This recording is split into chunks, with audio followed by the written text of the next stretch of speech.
Are you ready? I am. Okay, hold on.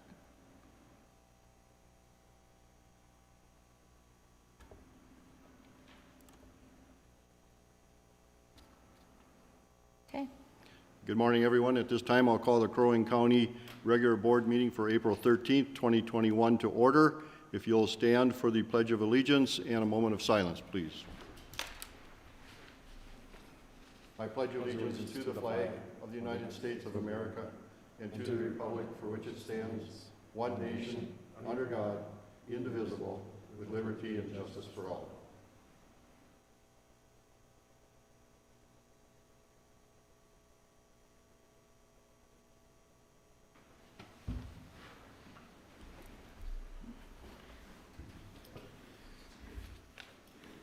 Thank you. At this time, it's open forum. If there's anyone out there who would like to speak on any subject other than what's on our agenda today, this is your opportunity to speak. doesn't appear so. Seeing none, we'll move on to our next order of business, which is to review and approve the minutes from. Mr. Chair, can you do the roll, please? Or I can do the roll, Would you- whichever. Would you call the roll, please? Okay, Commissioner Franzine? Here. Commissioner Hoag? Here. Commissioner Barrows? Here. Commissioner Brecken? Here. Commissioner Coring? Aye. Okay, everyone's here. Thank you. Thank you. We'll review and approve the minutes from March 23rd, 2021. I would look for a motion to approve. So moved. Commissioner Franzine makes a motion to approve. I'll second. Commissioner Brecken seconds that motion. Therese, if you would call the roll call, please. Commissioner Brecken? Aye. Commissioner Hoag? Aye. Commissioner Franzine? Aye. Commissioner Coring? Aye. Commissioner Barrows? Chair votes aye. That motion passes. Are there any additions to the agenda for today? Motion to approve. Commissioner Franzine makes the motion to approve the agenda as printed. Do I have a second? Second. Commissioner Hoag seconds that motion. Therese, if you would call that roll call, please. Commissioner Hoag? Aye. Commissioner Franzine? Aye. Commissioner Coring? Aye. Commissioner Brecken? Aye. Commissioner Barrows? Chair votes aye. That motion passes. We're on to number 5, which is our consent agenda. And I would look for a motion to approve the consent agenda. Also move. Second. Motion by Commissioner Brecken, second by Commissioner Franzine. Therese, if you would call the roll call, please. Commissioner Franzine? Aye. Commissioner Coring? Aye. Commissioner Brecken? Aye. Commissioner Hoag? Aye. Commissioner Barrows? Chair votes aye. That motion passes. We're on to item number 6, our county engineer, Mr. Bray. Let's see if I can get the full view here. For the I'm public good. out there, we'll be looking at the 2021 through 2025 highway improvement plan. Yes, Mr. Chair and members of the board, good morning. I'm Tim Bray, the Crow Wing County engineer, and today we're here to talk about the 21 to 25 highway improvement plan. This is a follow-up to the meeting that we had 6 weeks ago on March 2nd. This is the group that all the commissioners meet with, and then your citizen representatives are there to give us input on our planning efforts for the next 5 years. And we're looking for adoption today, and we'll go through the highlights of the program. Here is a summary of all 5 years, 21 through 2025. This is encompasses a $65.5 million investment, and that includes the first assessment district, all the county roads. It incorporates about $7 million worth of federal transportation money that we get through various means of special grants or even through the federal transportation bill. It includes $23.6 million of county state aid dollars and $3 million road and bridge levy, the portion that the highway department gets of the property taxes. First assessment district, there's $2.2 million of investment. And then the sales tax is a very large part of our program at 27.4 million. And then there's some bridge bonding, and then some of our local partners contribute each year. And I'll maybe touch on that a little bit. It encompasses 147 miles of surface improvements. That's just the resurfacing. There's a lot of other things that we do at the highway department for surface maintenance, like crack sealing and seal coating that are not necessarily captured in here. But there's a breakdown of the mileage for state aid county roads. This year we have 4 roundabouts in the program. That's the most we've had in a while, and we're actually looking at a few others. And we'll show those on a map, and some bridge work also is included. Here is a graphical representation by color and year of where the projects are. This encompasses all of the funding sources that we have. You can see it's really good distribution and a very busy 5 years, just like we've had in the last several years. Mr. Bray, just for the public, whoever's viewing out there, can you just point out where those roundabouts will be? Oh, excellent. Let me see if my pointer works. Now, I don't know if I don't know if it's better to use the pointer or my mouse. The mouse, online can see my mouse? Okay. So there are 4 roundabouts scheduled. And so the first one, I don't know if I can zoom in, is right here at Beaver Dam Road and County Road 49. This is the one just north of Brainerd, and a lot of people are familiar with. Their 49 is becoming one of our busier roads. It's really hard to see that, but that's located right here. It's right at that intersection of It's right at the Wise intersection. Road and, they call it Wise Road, I guess. Wise Road and Beaver Dam Road, and they're CASA 49 and CASA 5, Right. for those that may know those numbers. The other roundabout another roundabout is at the junction of CASA or County Road 3 and 4. This is at the Wise store north of Merrifield. This is the one that we did some proactive purchasing of the property and sees an opportunity where the property owner came forward and really wanted to help with that intersection. And that's right there at the Y store, right north of Merrifield. The next one is at the intersection of CASA 11 and CASA 3. This is south of Cross Lake. This is an intersection where we're have had challenges over the years. As a matter of fact, we're to the point where we have blinking stop signs on the CASA 11 portion, and people are still running the blinking stop signs and getting hurt. And the natural progression of that intersection is to have a higher order, and the next one is of course, a roundabout there. The other one is actually in Crosby. It's over here. We're working with a grant that was given to Crow Wing County by the state. This was the TED grant, so the Transportation Economic Development Grant. We work with the city of Crosby, and there's a development going there that's moving the grocery store out to the eastern side of town, and there's an intersection that's a challenge. We're busy developing a roundabout there along with MnDOT and our partners. So those are the 4 that are currently in the program, roundabouts. Will that disrupt, that Mr. Chair? particular one has a bike trail over there, and will that disrupt the bike trail for a while during construction? Mr. Chair, the bike trail actually goes behind that. It veers, it is in the MnDOT or the Highway 210 right-of-way for a distance from Deerwood, and then it comes back. I think it's called Deer Trail, I'm not mistaken. Okay. And it goes back behind to the north of 210. This may provide an opportunity to get that closer to the 210 corridor. We are developing some pedestrian accommodations for it, just in case it does. We're not going to be short-sighted and not build the connections we would need there.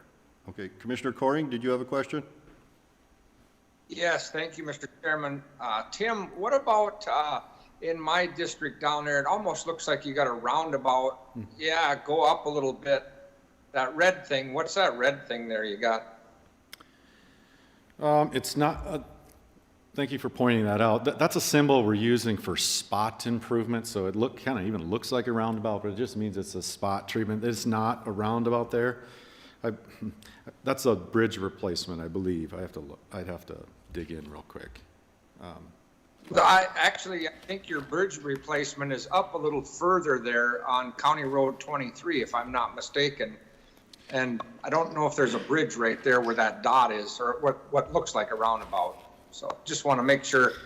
That almost looks like, I don't know, that doesn't look like Thompson Road. Thompson Road is up a little bit, but I'm sorry, I have another version of this that has a little bit more detail. It just escapes me what it is. It's not a roundabout, though. okay. I can tell you that. It is a spot improvement. We're just isolated. It's not a segment of roadway. Okay. Here is a copy, a graphical representation of the Ride Quality Index, or the RQI. This is how we kind of track our progress with the loss, but also all our funding sources. And I think in a future, a little bit farther in the presentation, or a different presentation, I'll show how it's changed over time and the impact of some of our funding sources. So green means good, and red and orange means not good. And this is my, I'm sorry, I didn't get that right, but this is where the money is spent on the local option sales taxes, where the expenditures are in this highway improvement program. Here are the summary of changes, and I have a change to report. It's the first time that we've really delayed a project, and the reason why we are delaying the CASA 12 project, where we had in last year's highway improvement program, we promised it in 2024. Well, everybody knows what happened in 2020 in terms of COVID, and what that resulted in is people driving less. And the funding source that we were planning to use in 2024 was state aid. So this is the funding source that comes from the gas taxes and its distribution throughout all of the counties and cities that are eligible for it. And our allocation for 2021 was down almost $750,000, and that's because people drove less, using technology to go to and from work, commute to work, telecommute, excuse me, and overall, the fund was down so much that in Crow County, it was $750,000. We need, and that is just 1 year. And I believe we're planning for a total reduction in revenue from the source, about $3 million as it recovers. It's not going to be an immediate recovery. People are going to continue to telecommute, drive less, and that funding source will continue to take a while to recover. And so we thought it was not prudent to just push through and really continue to promise it, knowing that over time it'll be about $3 million less revenue we're going to have for that project. The good thing is that we recognize that, and our request for federal funds in 2025, we brought that project forward, and we were successful in having it be federally funded. That was in 2025. And so we're just moving it 1 year to 2025. It helped us get some outside funding, and as we move forward, that state aid funding will be able to use somewhere else. So if that makes sense. So we moved it 1 year, but we gained another funding source. And I just want to say that if it recovers faster than we think, we will try to get it back into 2024. We have the ability with the federal funding to do a little bit of advanced construction. So we're going to try to get it back in 2024. Right now, we didn't think it was prudent to continue the promise with that such a big hit in funding. Good. Any questions? Nope. Questions? Nope. Any of the other changes are minor changes. We've gotten some federal money, so even in other areas, we put some safety projects in there, and that's what some of that other changes are. Here's the 2021 program. A lot of these projects are already bid. I think it's only one that hasn't. We've had, it's now ready. I think I got the email this morning that County Road 15 or CASA 15 up in Jenkins area is ready for bidding. That's a federal project too, and that's the only one that's remaining to be bid. So I'll let you graphically, CASA 1, 109, down in the southern part, 24, and then a bridge replacement on 23. Here is 2025, so kind of the bookends of the program. And for 2025, the new projects we're promising, CASA 1, so just to the west of Emily. Here's the CASA 12 that we moved from 24 to 25, down in southern part, County Road 144, and we're back on CASA 2 to do some overlay work, and then 108, I think is what that is. My eyes are challenged this morning. So. And this will grow over time as we learn and we get some more opportunities for federal funding, and some of our partners come on with some projects too. So it looks pretty sparse in terms of the map, but over the next 5 years, as this gets closer to its actual delivery date, we're going to see more projects move in here. Year over year, does the number of miles stay relatively consistent that you're working on? Or is there, some peaks and valleys?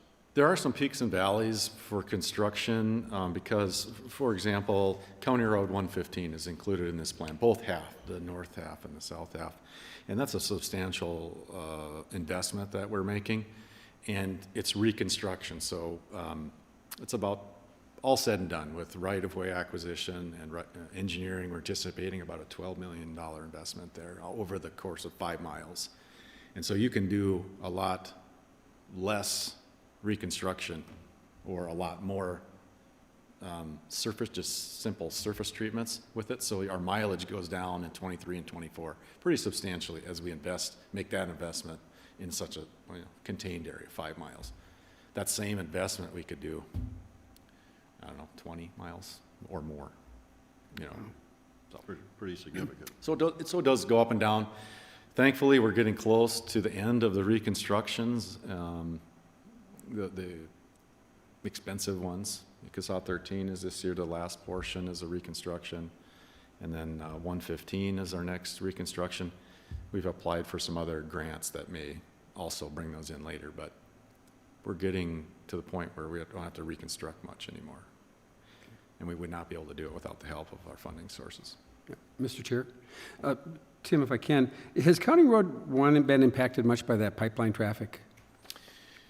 No, not that, we're aware of. We have some agreements, and we have pretty much constant contact with a representative from their permitting agency that is in contact with us. We took before and after video and observed that, so we're paying attention to it. There's probably heavier truck traffic in terms of volumes even, but they must stay within legal loads and those types of things. Okay. And they are, as far as I'm concerned. Okay. Here's the first assessment district, also, all 5 years from 21 to 25. And you can see the distribution there. We're trying to get up to about 2 miles per year in the first assessment district. And the funding is a lot different. Funding sources are a lot different than the county system. This is solely based on the property taxes that are collected from the first assessment district. They're township level taxes. So I want to say it's around 2 miles each year. So it's a good number of roads maybe, but a lot of them are short. So here's just a graphical representation of that investment. Here is the ride quality index out there too. We do track the pavement condition and try to show it where it's a need. Just for the public's interest here, the county board acts as the township board out there, and that's why this particular area is broken out separately from all the other townships in that. Correct. So just wanted the public to be aware that they don't have their township board like most others, and so we act as their township board, and so your presentation comes to us acting in that capacity. Yes, we do the planning just like we would for the county roads. That's a benefit to the residents out there that we're kind of the higher level planning like this.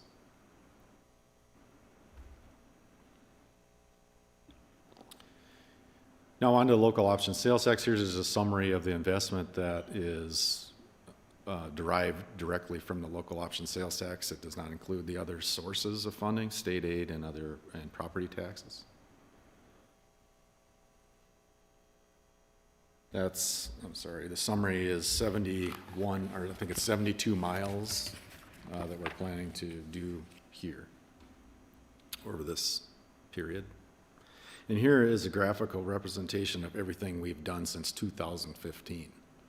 And this is every funding source. It's federal, state aid, lost, everything. And there's not a portion of the county that hasn't been touched. We're pretty proud of this. There's a lot of hard work and investment in our system. And it shows, and I think talking to your constituents, they also notice and appreciate it.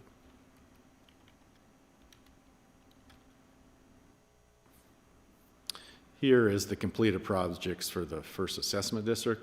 Again, doing the same level of planning and representation in the first assessment district. And that ends my presentation for the 21 to 25 highway improvement plan. I'll be happy to answer any questions that you have.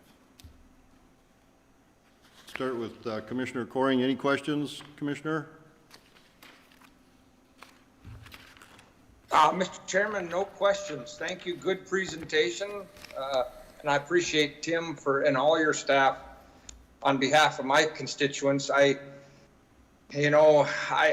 said this before, my constituents don't ask for much, but they like to have good roads to be able to come to Brainerd to go to work. So thank you for making the roads pretty darn nice down in the southern part of Crow Wing County. It's our pleasure. It is a staff effort. I get to stand and sit in front of you, but the hard work is really at the office. And this year, a lot done at home, actually, and very productive getting these plans out and stuff like that. So we were able to be very nimble with what was thrown our way and still deliver. And that we're going to do that moving forward as well. Any other questions? I will say I've been out in that first assessment district, Commissioner Franzine's area, and the roads are certainly improving out there, and it's nice to be able to drive them and not see that they're all broken up and that. And it's a tough district because it's a lot of lowland in there, but the roads are getting a lot better out there. It is. Appreciate that. It's about 60 miles of roadways, and a lot of them are short, and it's kind of a bugger to manage, and but we're making a lot of progress. So thank you for noticing. But I can say truthfully too, all the other projects out there, the eastern half of County Road 13, roads down in Commissioner Coring's area, they're all, I look at that ride quality index, and when I drive those roads, and I think it's just amazing the difference between what used to be and what has happened since the sales tax came into play, and what your department's able to do with that money. So I applaud you also with your staff and all their efforts. So with that, I would look for a motion to adopt the 2021 through 2025 Highway Improvement Plan prepared by the county engineer. So moved. Commissioner Franzine makes the motion to approve the adoption. I'll second. Second by Commissioner Brecken. Therese, if you would call the roll call, please. Commissioner Coring, Aye. Commissioner Brecken, Aye. Commissioner Hoag, Commissioner Franzine, Commissioner Barrows. Chair votes aye. We have adopted that plan. Thank you very much. Right. And with that, we have a public hearing at 9:30, which is 6 minutes from now. Anybody have any great wisdom they want to give us before we go into a public hearing? Mr. Chairman, what I might suggest is I think Tim has some presentation materials that is associated with the local option sales tax, so it probably makes sense. Let him go into his presentation, and then you'll be right on time for the public hearing. Okay, thank you. So, Mr. Bray, if you want to Okay. walk us through this presentation. Let's see.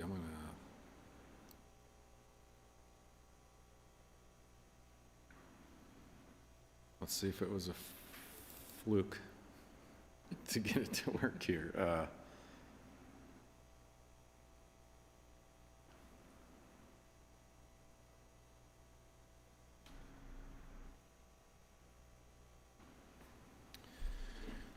Okay,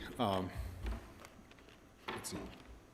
Mr. Chair and Commissioners, I have today here to talk about the local option sales tax.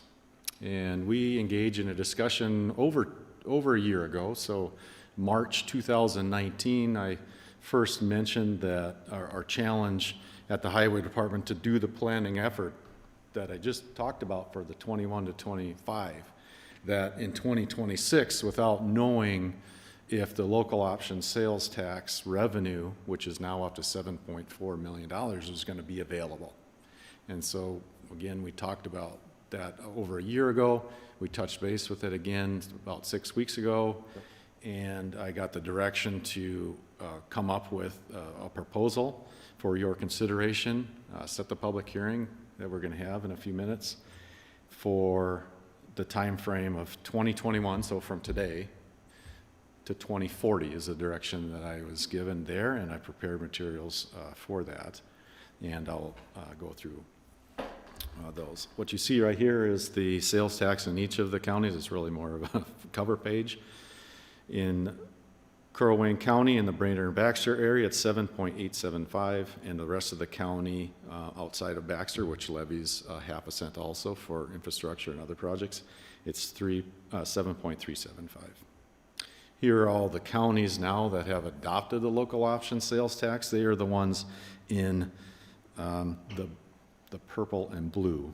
The green is a different revenue source that Crow Wing County has not moved forward with. That's a wheelage tax. To date, as of this graphic being made, it was about 53 counties have adopted a local option sales tax, either at a half a cent or a quarter cent. A little bit of history. In 2013, the enabling legislation was passed by the Minnesota legislature that changed the ability to impose a local sales tax. It went from a referendum, so a voter imposed, either at a regular or special election, to a simple majority at the county board level. And this was a change, and it only applied to counties. Cities are still actually have to pass a voter referendum. In 2015,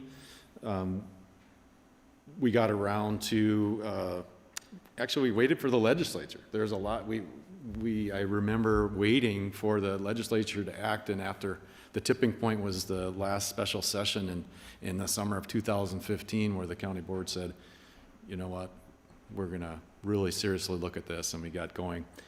And along the way, we commissioned an economic study of our area here, a regional hub, Brainerd-Baxter area, and determined that 51% of the potential sales tax would be generated by our guests. Of course, our economy is heavily tourism-based. And in December 2015, the board decided to impose a local option sales tax and also reduce property taxes directed toward the highway department by 1.2 million. So the road and bridge levy brought down by 1.2 million. And that was to provide property tax relief for the residents of Crow Wing County while still imposing some tax on them moving forward. The sunset date was determined to be 2031, which represented 10 years. And that's the sunset date that creates the challenge for our department in terms of planning, both financially and transportation planning. And the initial projections were $4.2 million, but we are now, as of 2020, despite COVID and the challenges on different funding sources, we're up to $7.4 million per year, and it continues to just go up and up and break, previous records. And so it's very lucrative, and we're putting it to work, as you saw in my last presentation. And so far, we've collected $31.2 million.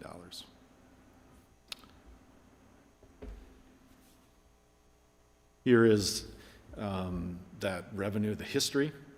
On the top slide, it's year after year, and then the bottom slides is month by month.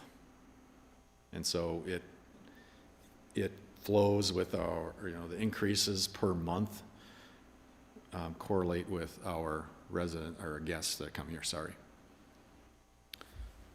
And this slide actually lags by 2 months because the revenue, once we get it in our bank account, so to speak, is 2 months after it's collected at the till. So that's why September is the highest month, because July is our highest tourism month. Here are all of our funding sources. The top line is that state aid. The very last part of it there is with that $750,000 that dropped off this year because of the gas tax went down. So this, in 2021, we are projecting that the local option sales tax will surpass state aid. What we used to think was the most stable state aid turned out to not be very stable. And what we thought was the most volatile, being the sales tax, seems to be a little less volatile than we thought. And we've become reliant on it, and I'll go into that in a second. What you see down there in the blue line is the property tax, or the road and bridge levy, and this dip right here represents the $1.2 million that was incorporated into the passage of the local option sales tax in 2015. Here, just a pie chart that shows that the local option sales tax in 2021 is projected to surpass state aid at 44% of all of our funding at the Highway Department. These two graphics, I show that currently in 2021, the property tax that is collected currently, less than 5 cents, or 4.6%, 5 cents on every dollar goes to the Highway Department to maintain the county road system. And I wanted to show this graphic that to replace what we're generating now, we're projecting to generate in 2021, with a property tax increase would equal 19%, 19.1%, if no other department was asking for property tax increase to offset some of their costs. If it was just the Highway Department, the levy would be an increase of 19.1%. I know this, been here for 12 years, and 5% has been a challenge in many years, and I can imagine struggling with 19.1%. So we've been asked over the years, and we surmised that it was very high. I wanted to do the calculation for you. And by the time, this is just going to go up. That's this number. This year. In 5 years from now, if the sales tax continues to go up, it will be even a larger percentage to make or through property tax. You've seen some of these slides with my previous presentation. This is where we spent the money over the last several years. And here's how we spent the $31.2 million. And it's not just overlays, this is just surface treatments, but we do a lot of maintenance with it that keeps the roads in good condition and protects the investment that we've made. If we don't continue to do maintenance, we'll be right back to where we were before we started the local option sales tax. Here is the Ride Quality Index map for 2015. This is, for those that are watching or maybe not familiar, it's the roughness of the road. Just in layman's terms, there's a lot more to it than that. This is the data that we get from the MnDOT van that drives around with lasers and cameras and gives us equal measurements of all our roads in Crow Wing County. And so prior to the local option sales tax, we had a lot of red roads, and of course red represents poor condition roads, and green is good conditions. So in 2021, after all of the funding sources, after we've invested all that money, including the local option sales tax, this is our current Ride Quality Index, and you see a lot more greens and a lot less reds. And I can tell you, in those areas where they're red and orange, we're making the investments very soon. County Road 115, of course, 107, County Road 1 is on there in the 5-year plan that I just went over. So it's making an impact along with our other funding sources too. And again, here are all the projects that we have completed. You've seen this in my last presentation. This is all funding sources. So the current lost resolution sunset in December 31st, 2025. I talked about the problem and how much it's generated and the reduced or diminished ability to plan for 2025 when I would be sitting here next year. And you had asked to put together a resolution that pushes it out to 2040 so I can, or we can do that planning, both the financial and transportation planning for it. What we'd use the money on is continue on the progress. Road construction and maintaining roads is a continual thing. It's never done and then you stop investing. It's perpetual. They deteriorate. These roads deteriorate, and as soon as you fix them, they're on the 20-year cycle to deteriorate, and we'll be right back. So some of the things we're going to expend money on is we'll be able to do some potentially additional roadway lanes, longer lasting fixes, invest in deeper, thicker pavements, and potentially get some shoulders and some of those things that people have been asking for. And also potentially sharing, like the example we've had in the recent past about being a little bit more flexible with the cost share policy. So if we're coming through town, we're picking up more of the bill. So the updated resolution, here are the highlights. 20 years total, so that encompasses the 5 years that remain on the current proposal, and 15 more years. So December 31st, 2040, or when the revenues equal the cost of implementation. And the statute requires that you have a list of projects, and the resolution does have a list of every road, what they cost. And so the law requires that it must shut off at the sunset date or when you've generated the revenue equal to the projects you have identified and shared with the public in the public hearing. The authorized expenses encompass about 436 miles, which is about 2/3 of all of our roads. And the reason why that is it's a 20-year horizon. And because they will deteriorate over time. So the ones that we did 5 years ago will likely be ready for overlay before 2040 gets here. So it is a large amount of roads.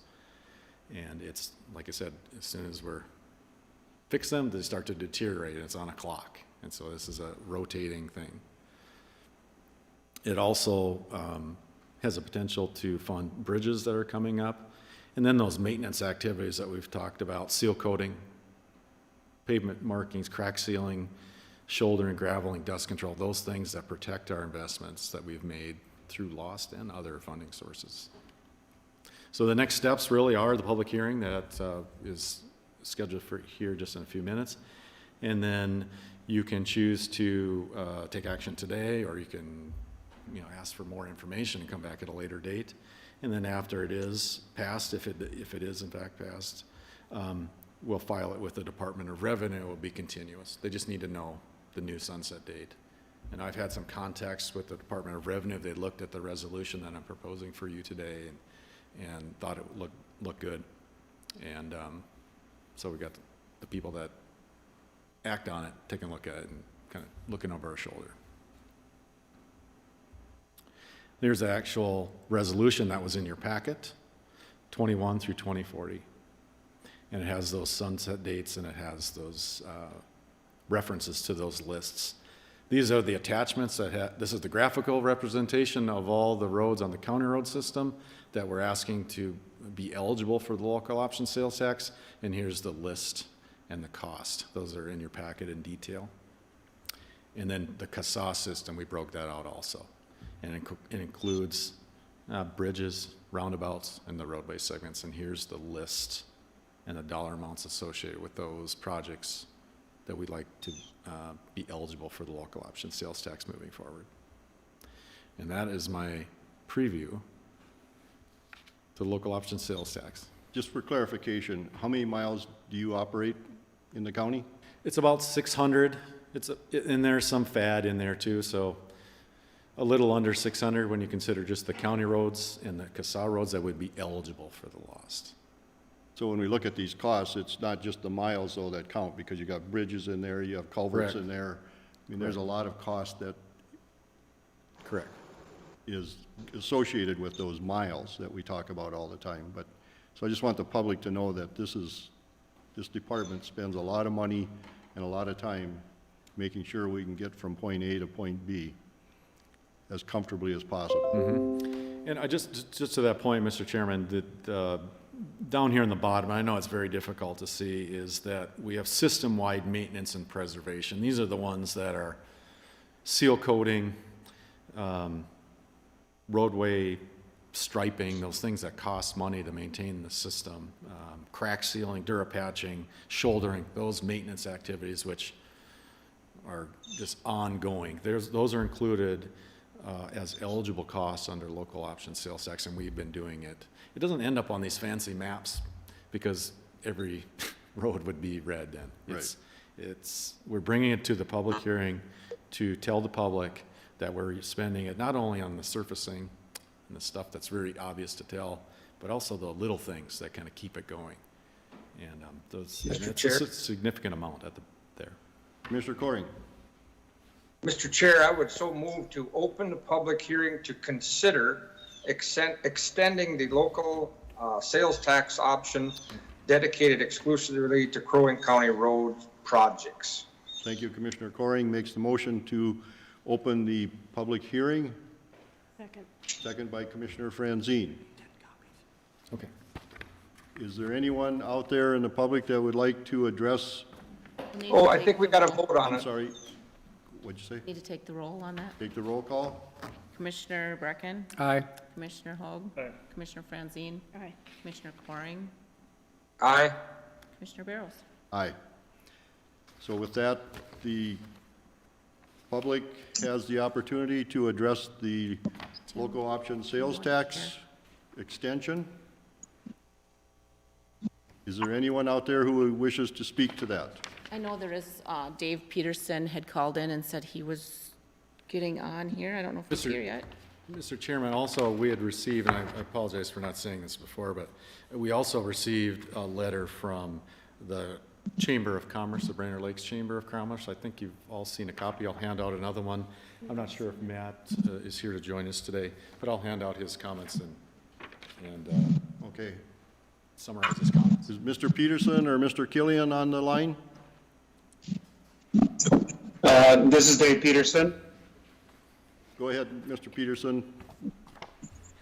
My name is Dave Peterson. I'm Chairman, Board of Supervisors for Ideal Township, and I'm also the president for the Crow Wing County Township Officers Association.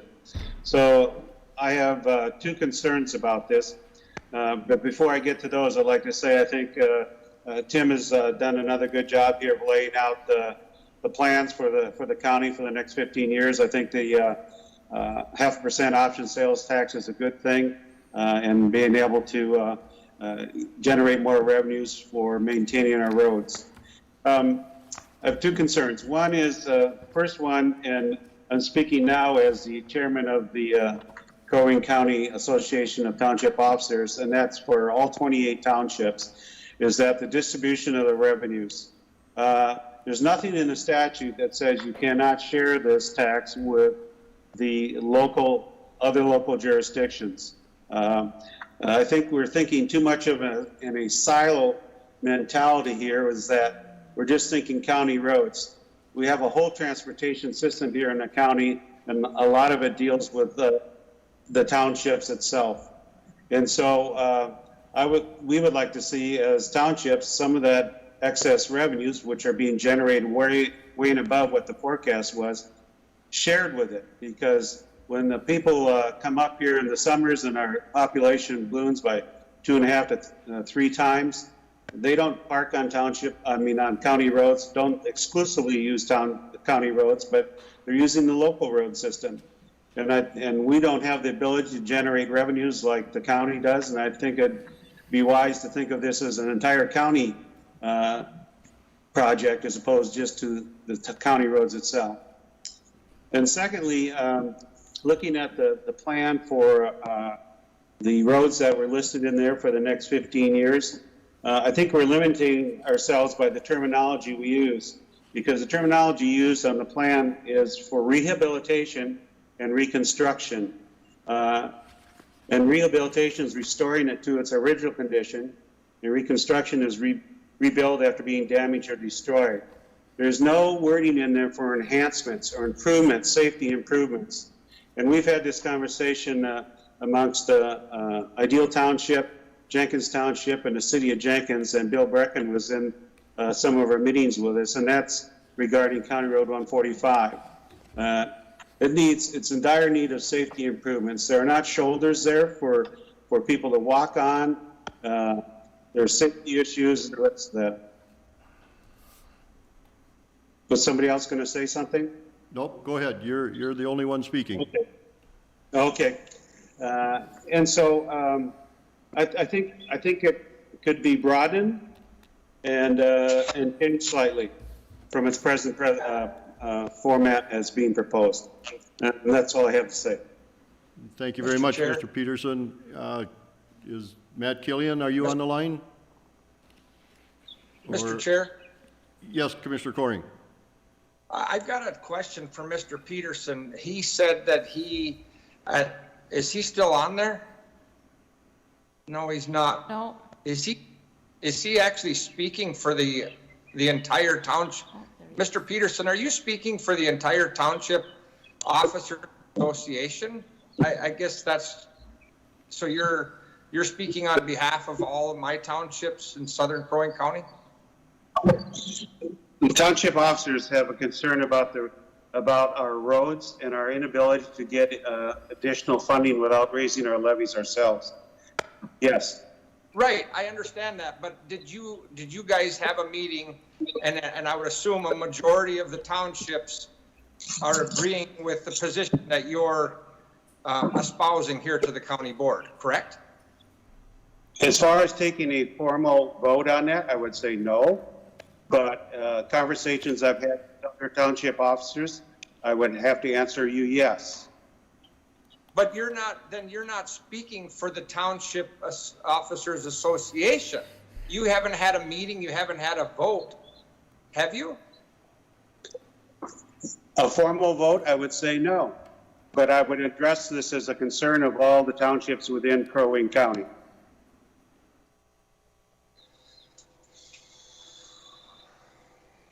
Anything else, Commissioner Coring? Not at this moment, but I might have something after a bit here. I'll just Okay. listen to everything everybody else got to say. Okay, is there anyone else that would like to address the local option sales tax? Anyone else that would like to, I'm sorry? Who's Mr. that? Chairman, if I might add, addressing Commissioner Coring's concerns there. We have not been able to have a meeting ourselves for the last year or so. A lot of our townships are hampered by the inability to have virtual meetings because of the internet service to their areas. And so we've not been able to get together to even discuss this. And of course, this came up, I don't know how long ago, maybe a couple months ago, that this was being proposed to extend this. And so we have not had a chance to get together and meet on this to take any formal action on it. Okay, Well, Mr. Chairman, yes, go ahead. so Mr. Peterson, why I ask that is, if you're saying this personally, that's one thing. If you're speaking on behalf of the entirety of the Township Officers Association, that's a whole different thing. That'd be just like me as a county commissioner going out as one county commissioner and saying I'm speaking on behalf of the entire county board. I'm sure these other 4 commissioners would clobber me over the head for that, because I can't speak on behalf of the entire county board unless we have a discussion and virtually have a vote on it. So that's all. I'm not trying to get into a big fight with you. I just want to know if it's your personal opinion or it's the position of the Township Officers Association. That's all I'm asking. Okay, I'll just answer and saying it's anecdotal, no official vote. It's a consensus of the people that I've talked to within the county that are on other township boards. Okay, thank you, Mr. Peterson. We Thank also you. have a letter from the chamber, and I think, Tim, if you want to just kind of summarize that for us. Would you like me to read it or summarize it? Just summarize it, we've all read I- it. yeah, I think Summarize, you can- okay, so it's, The last paragraph really kind of expresses their okay. concern. In summary, and just to preface this, I went to the Chamber of Commerce, I think it was last Monday, to speak with their Government Affairs Office, and this is a letter in response to my presentation there that was very similar to the one that I provided you. In the summary of their comments, and each of you, the board members, received this personally from Matt Killian, is that they would like to see consideration giving to the sunset being 2035, so only 10 years more than what's currently there. And what you asked me to propose was 2040, which was 15 years, so 5 years less. And they mentioned that it extends, it allows the planning effort, that the challenge that I mentioned to you, and not knowing what was going to happen in 26, it accomplished that, but also gives another opportunity to revisit this at a time frame that's much sooner. They go on to say in here that they don't oppose, nor they're neutral on it, I think. So not paraphrasing too much for them, but they're looking for a sooner date. So 2035 for a sunset rather than 2040. Right, and I think their concerns there, and they note that in their letter, is the potential changes in the economy and the demographics and technology and the politics that might change over that 10-year period. And so they probably are valid concerns. I thought it was a well-written letter, and appreciated their not being against our local option sales tax. So any other input from anyone? Mr. Chair, I've got another comment, unless you've got somebody from the public that wants to speak. Nope, go ahead. Well, I just want to tell you my story. You know, it's no secret that I'm very, very conservative, and I'm kind of anti-tax. So when this came up the very first time, when Commissioner Teedy was there and Commissioner Franzine, Hogue, and Nystrom, I was the lone vote that voted against it. Why? Because I just felt like it was another tax that would never go away. I guess, and the great thing is Paul Coring evolves. I have seen the fruits of this down in my district.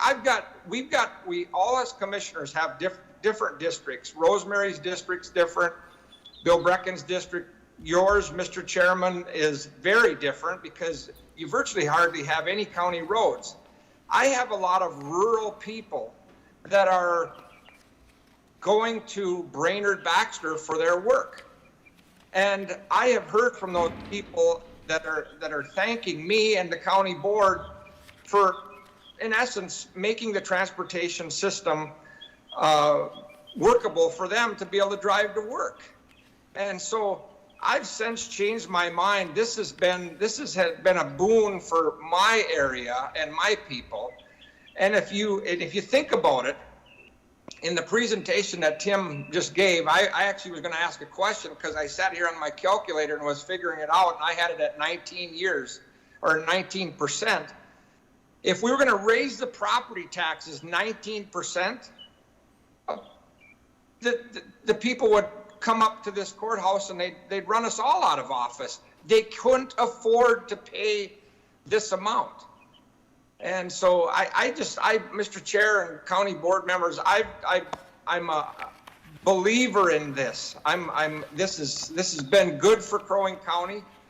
And as far as distributing it to the townships, I was always under the impression that statute prohibited us from distributing that out to the townships. And then if it was the fact that we could distribute it out to the townships, Tim Bray, I believe we'd have to have a 5-year plan. I think we have to have a plan in place and submit that plan for approval to the state of Minnesota. Am I correct on that? Well, the statute does require that we identify the projects, and when Correct. Mr. Peterson was talking, I was thinking that if that was to happen, our partners would have to do better planning, because we would have to tell the public in a public hearing, that's a requirement of the statute, where the money's going. And right now, I don't believe that most townships do that level of planning to be able to have that. You'd have a public hearing every year to tell the public and where the money's being spent. And so I don't think it's impossible. I don't know what the statute allows. We could look into that if that's your wishes to explore that, if you'd like. So with that, I would like to look for a motion to close the public hearing. So moved. Commissioner Franzine makes the motion to close the public hearing. Did I hear a second from you? Second from Commissioner Coring. Therese, if you would call the roll call, please. Commissioner Hoag? Aye. Commissioner Franzine? Aye. Commissioner Coring? Aye. Commissioner Brecken? Aye. Commissioner Barrows? Chair votes aye. So we are in regular session now, and I would look for a motion to approve the resolution as presented. Motion to approve. Second. Motion by Commissioner Coring to approve. Motion seconded by Commissioner Franzine. Any discussion?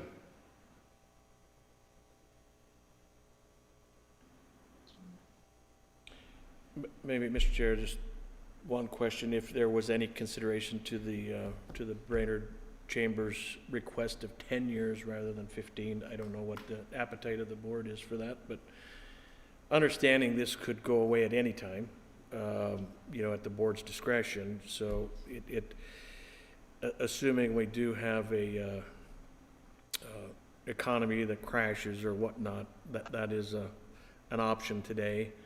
But at least a 10-year allows you through 2 cycles of your 5-year plan, which, I think that's ample time to do that. And to renew this is not a great project that would warrant a 15-year, I guess.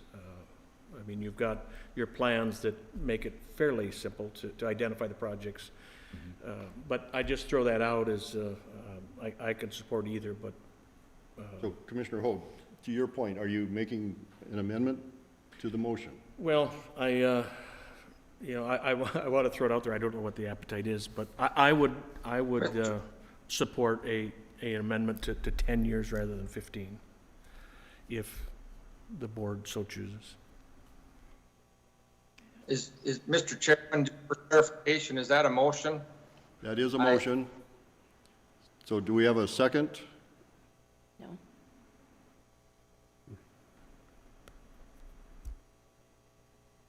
Hearing no second, that motion dies. And we are back to the original motion to approve the resolution as presented to us. Therese, if you would call the roll call, please. Commissioner Franzine? Aye. Commissioner Coring? Aye. Commissioner Brecken? Aye. Commissioner Hoag? Aye. Commissioner Barrows? Chair votes aye. That motion passes. Congratulations. Thank you very much. Long day at the table today. Thank you. Appreciate it. And with that, we'll move on to number 8, Land Services.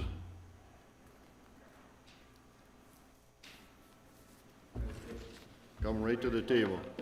Yes, sir. Mr. Fry, thank you. Looks like you have an extensive agenda also.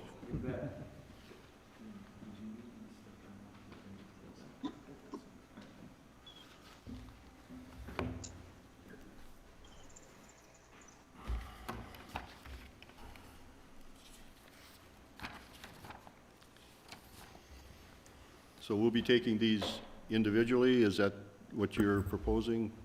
Well, Mr. Chair, that's your prerogative, but yep, I was planning individually at this point. Okay, so 8.1 will be the land use map amendment for the Craigens Enterprises Incorporated. All right. Well, good morning, Mr. Chair, members of the board. Pleased to bring you this first proposal. This is a request from the property owner, Craigens Enterprises Incorporated, Marilyn Irma Craigen.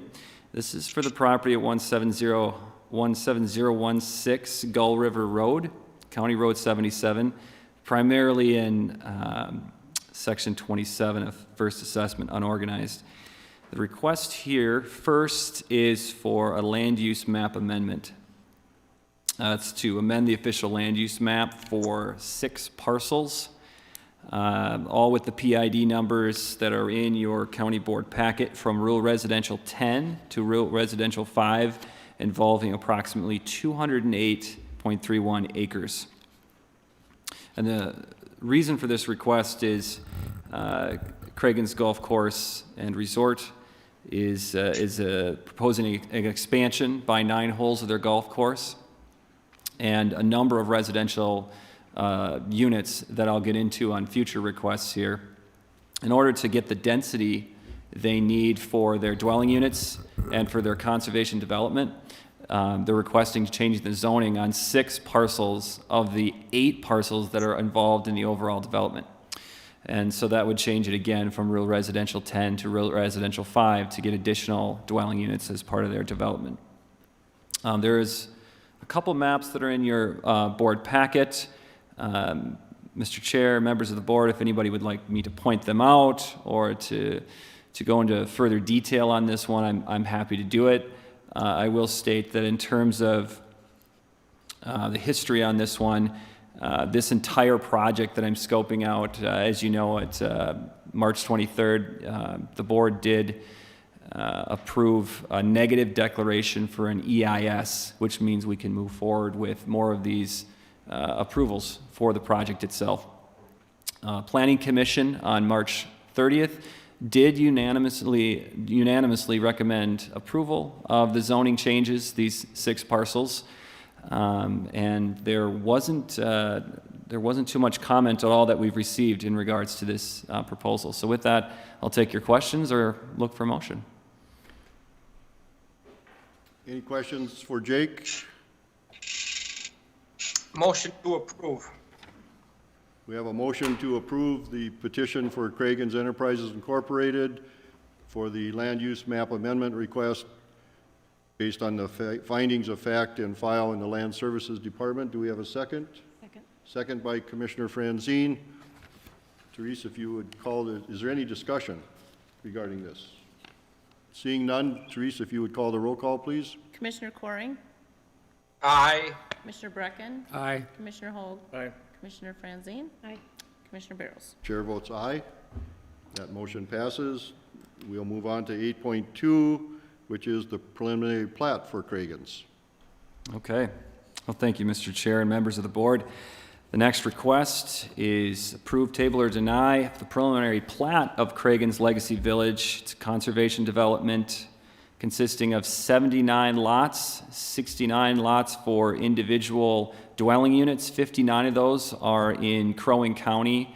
10 of those lots are going to be in Cass County, and City of East Gull Lake is the LGU for those lots, and then 10 common lots. This is involving 313 total acres per the certificate of survey and all of the exhibits, and a lot of pages of really good information that are in the board packet that I'm not going to go through in its entirety, but suffice to say, at the Planning Commission on March 30th, again, there was variances that were approved as part of this development for OHW setback, a conditional use permit that was approved for the golf course itself. So here today, that's all done, that's all approved. We're just looking at the plating itself of this arrangement. There were a number of conditions that were approved as part of this preliminary plat.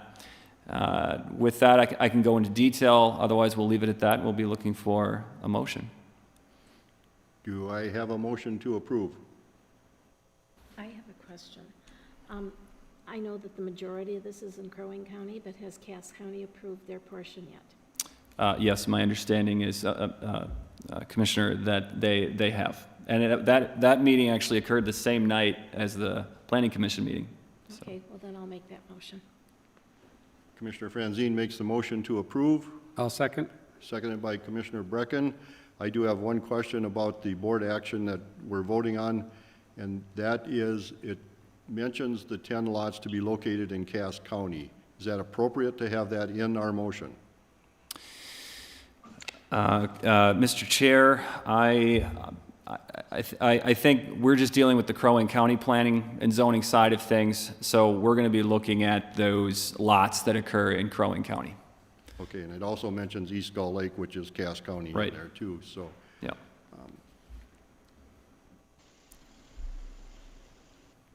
We have a motion. Therese, if you would call the roll call? Commissioner Brecken, Aye. Commissioner Hoag, Aye. Commissioner Franzine, Aye. Commissioner Coring, Aye. Commissioner Barrows. Chair votes aye, that motion passes. 8.4, the amendment to the official land use map of Crow Wing County, and I'm assuming this Let's references, do 8.3 first. pardon me? Let's do 8.3 first. That was Oh, 8.2. the final plat. I'm sorry. Yeah. So we'll move on to the final plat for Craigens. All right, Mr. Chair and members of the board, I won't do too much introduction on this one in terms of what's going on here, but typically we'll see a developer come in with a preliminary plat approval, and they have up to 1 year to get the final plat approved. In this case, Craigens is looking to do that at the same time here to get moving forward with development and those types of things. So we do have a final plat for your consideration as well. There's nothing that's really changed on that. It's just the final arrangement of all the lots as they exist on the record and a lot of finalized plans. I would add that we are looking to, and it's in your packet for an additional condition that we would like to see added to this one. Again, this is already in your packet, but it's for an easement allowing for vehicular access across to Gull River Road and any necessary drainage and utility improvements that we just need to see before it's recorded. Craigens is aware of that. They're planning to bring that document very soon. I just wanted to point that out as an additional condition that they've agreed to as well. Any questions of Jake? If not, I would look for a motion to approve with the additional condition attached. I have three of you. Which one wants the motion? Also move. Commissioner Brecken makes the motion to approve. Commissioner Hoag makes the motion to second. Any discussion? Therese, if you would call the roll call? Commissioner Hoag, Aye. Commissioner Franzine, Aye. Commissioner Coring, Aye. Commissioner Brecken, Aye. Commissioner Barrows. Chair votes aye. That motion passes. Mr. Chair, could I make just a brief statement? Long process we've had through this. I just want to recognize, I think Eric Peterson's probably on the line and maybe some others. It's, in terms of applicants, they've been really good to work with. They've handed in all the materials in a timely manner. This was an extremely, in my opinion, aggressive timeline that the county worked with, from A to Z and EAW and things like that. I just wanted to recognize that it's been a pleasure working with them, and I think they've done outstanding work in their environmental review, and look forward to a good project moving forward. So just wanted to state that.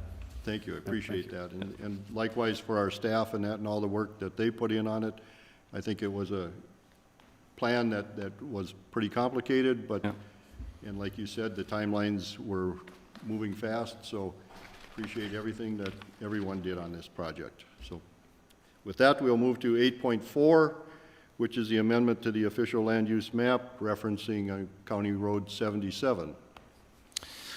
All right, Mr. Chair and members of the board, Therese, it might be good probably at this point to just have up as a background image let's see what page, I want to make sure I got it right. Probably packet page number 454. That'd probably be a good one to have up as we're talking our way through this. But we are looking for a motion to approve, table, or deny the proposed amendments to the official land use map of Crow Wing County located on County Road 77 in first assessment. So a little bit of background on this one. In late 2020 and early 2021, we had a series of work sessions that were held between county staff, Planning Commission, Board of Adjustment, and County Board. And that was to consider amendments to this land use map along a corridor of County Road 77 from the city of Baxter all the way to the county line. As a result of those discussions that we had, we came up with a list of 51 properties along a 1.5 mile stretch of County Road 77, again from city of Baxter, and eventually we came to an area that was Patterson Road at that time. And that was to switch it from rural residential 2.5 or shoreline district to commercial 1 or 2. We had a 30-day public comment period from February 5th through March 5th. We had 16 comments that we received, including a petition with 26 individuals who signed a petition, 14 comments from individuals, 1 from White Sand Lake, the Lake Association, and 1 received from the city of Baxter. And of course, all of those comments were generally what I would characterize as opposed to this proposal. We also had an additional 5 comments that have been received since the end of the 30-day public comment period. We've included those in your board packet for review as well. We had a public hearing on March 30th in front of the Planning Commission. We had 11 residents speak at that meeting, and they were also generally opposed to the amendments at that time. So what ended up happening is the Planning Commission made a motion to unanimously recommend revising the proposal. And so it shrunk substantially from its original public comment form, and it went down from those 51 properties to 10 properties being proposed to be zoned differently. And what I'll do, and I know folks online won't be able to see the laser, but the proposal revised from Patterson Road way over here, that was the original proposal, all the way across here, to only now what you see in front of you is a proposal to change the zoning from this line here, where this hashed area is, to the east, wherever these hashed areas are, to Commercial District 1 in the purple, Commercial District 2 in sort of this pink color here, involving these properties only. City of Baxter is over here, Highway 371 to the east. So again, a substantial revision to the original, which included most of these properties along a corridor north and south of the road. The other revision here is only proposing to change the zoning on the north side, leaving the zoning untouched on the south side. So that is, again, a long history on this one, a lot of good discussion, and we're here to seek a motion at this point to move forward. So before we go there, I know Mr. Bialke is on the line and he would like to speak to this subject. So, Mr. Bialke, if you would give us your name and your address and let us know your concerns. All right. Thank you, Mr. Burrows. Lauren Bialke. My address is 13971 Kenwood Drive in Baxter. And I'd like to speak to you representing myself as a resident of White Sand Lake, but also as a board member and representing the White Sand Lake Association. Just to lay it out, from our point of view, White Sand Lake and Red Sand Lake should be treated as the same body of water. They share the same watersheds. There's surface channels that share the water between red sand and white sand. Anything that ends up or goes into Red Sand Lake is going to end up in White Sand Lake, and that's why we feel we have a vested interest here.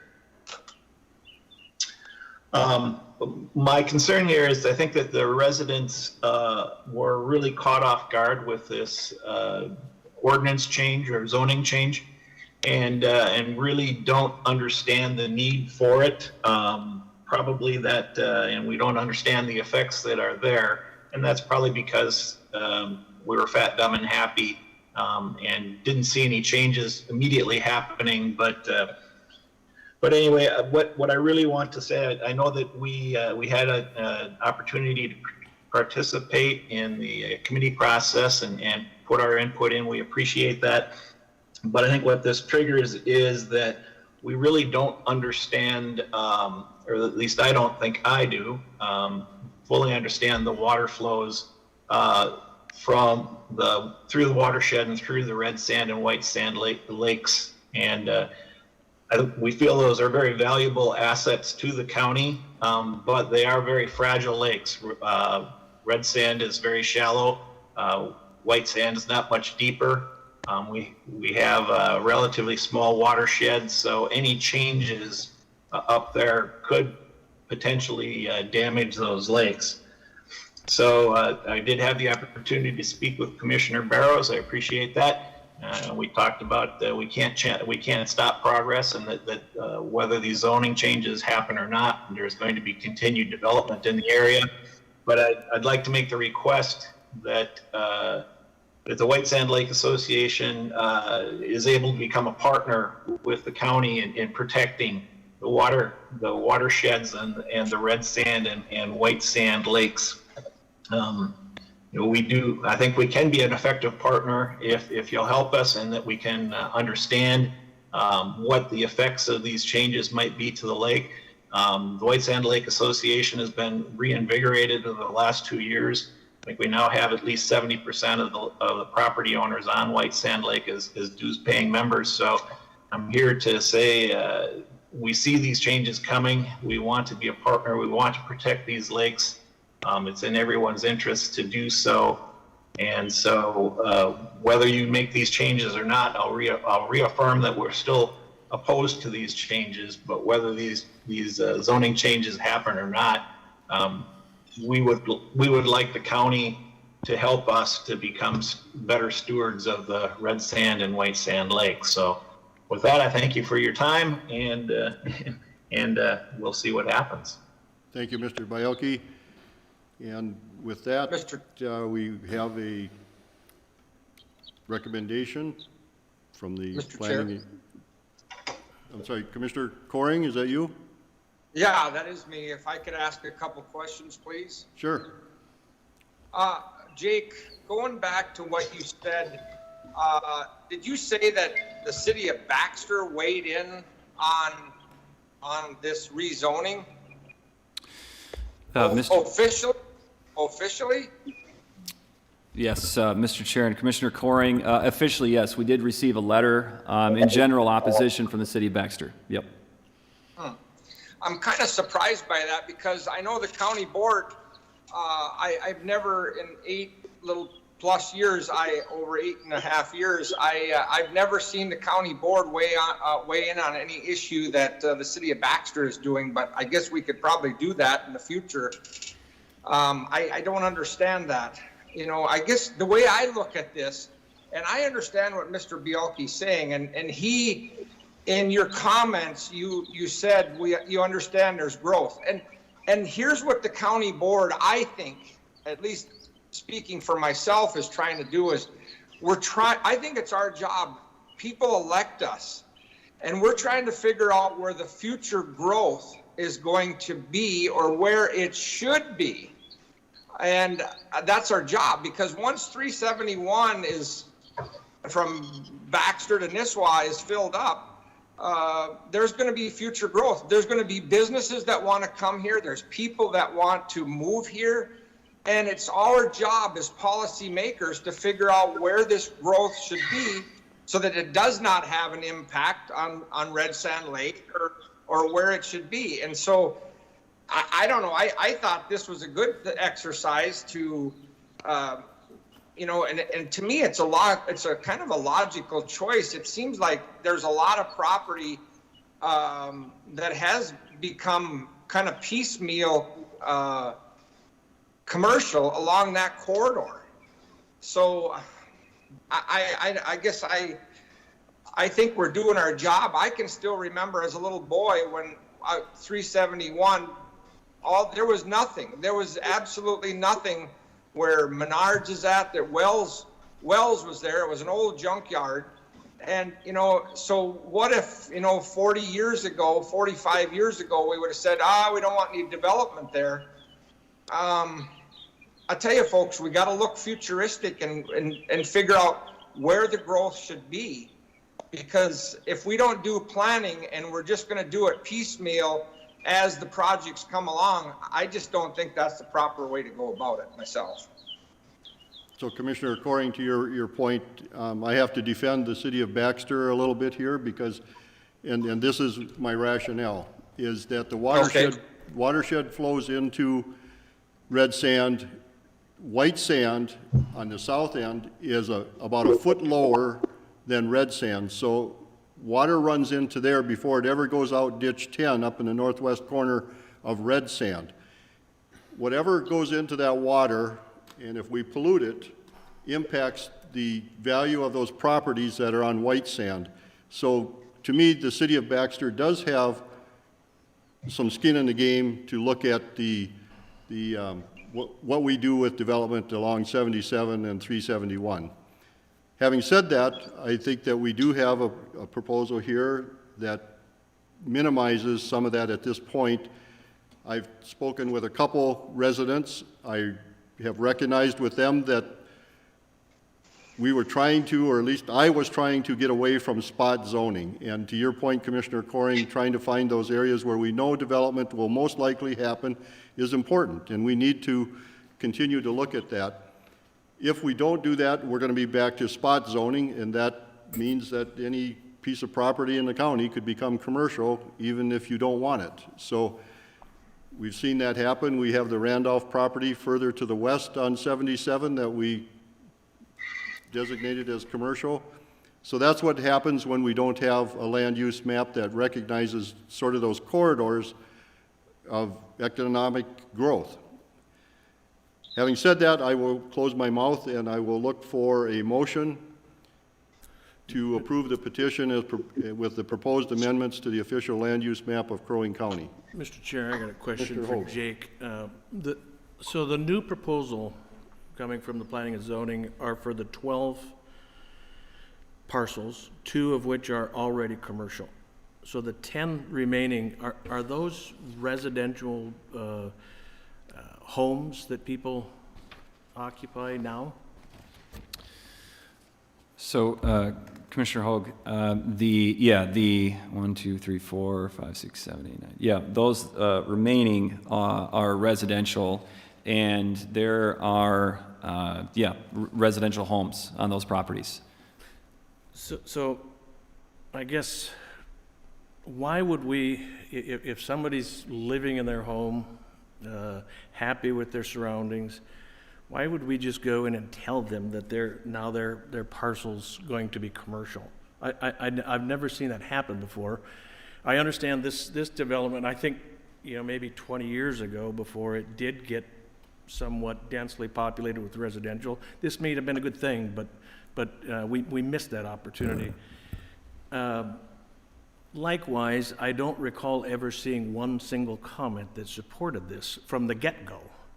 So I just can't support going in and telling somebody, that we're doing the right thing by rezoning them when they're living in this home. If any of these people decide that they want to sell and to some commercial developer, then I think we handle it like we have for the last 20, 30 years and look at it individually to see what the impacts are to the lakes, to the neighborhood, and make a decision that way. But to me, this corridor is too far down the path of spot zoning, if you will, that we need to just handle these few parcels individually rather than a mass rezone. So, I guess I'll leave it at that too. Any other comments?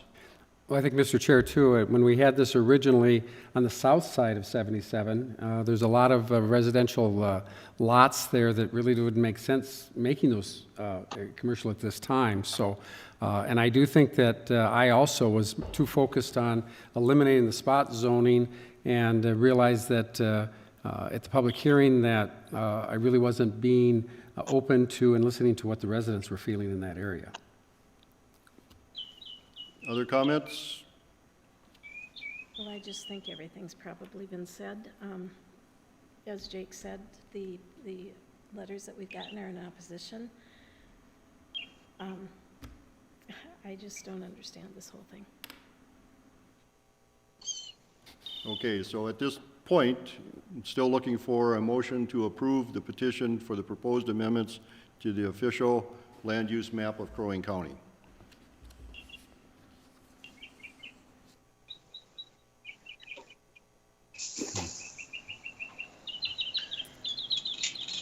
Okay, here's my next question.